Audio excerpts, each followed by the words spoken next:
Sobat Insta, pada tahun 1799, Conrad Reed yang pada waktu itu masih berumur 12 tahun menemukan sebuah batu di sungai yang memang sungai itu mengairi lahan pertanian milik keluarganya.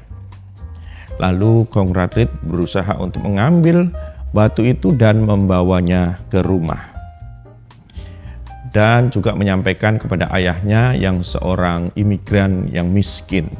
Karena keluarga itu tidak mengerti batu itu fungsinya untuk apa dan lain sebagainya, atau itu batu jenis apa, sehingga batu itu digunakan untuk penahan pintu di rumahnya. Bertahun-tahun batu itu digunakan untuk penahan pintu. Hingga akhirnya ada satu pengusaha yang melihat batu itu yang ada di rumah Conrad Reed itu, dan pengusaha itu tahu bahwa itu adalah batu yang sangat berharga, yaitu emas. Dan batu itu seberat 8 kg. Akhirnya pengusaha itu berusaha untuk memberikan pengertian kepada keluarga Conrad Reed, dan dengan itu maka keluarga itu mengalami perubahan nasibnya, karena dengan emas itu keluarga itu bisa mendapatkan banyak kekayaan. Sehingga pada akhirnya lahan atau tanah pertanian yang dimiliki oleh keluarga Conrad Reed ini menjadi tambang emas pertama di Amerika Serikat.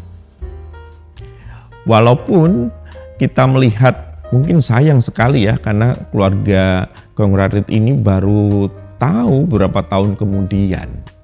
Jadi melewatkan begitu saja kesempatan atau berkat itu.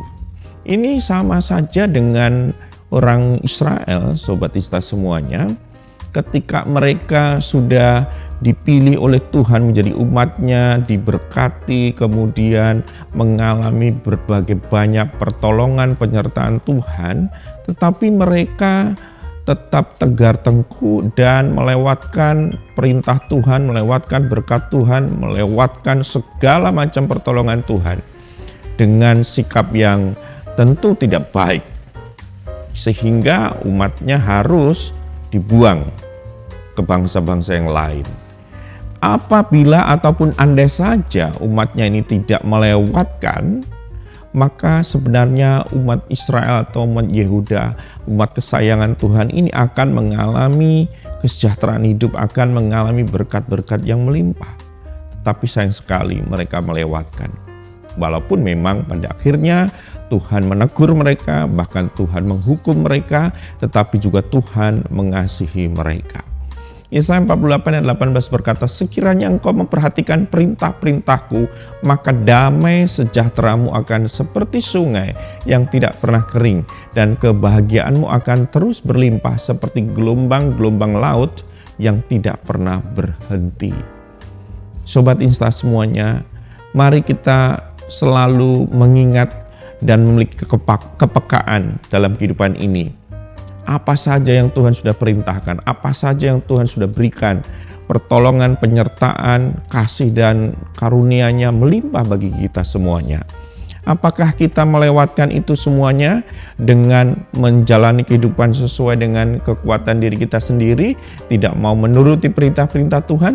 Tentu jangan sampai demikian, karena kita akan melewatkan hal-hal yang sangat berharga. Karena itu mari kita mengikuti perintah Tuhan, hidup di dalam kendali Tuhan, hidup di dalam kehendak Tuhan. Sebab apa?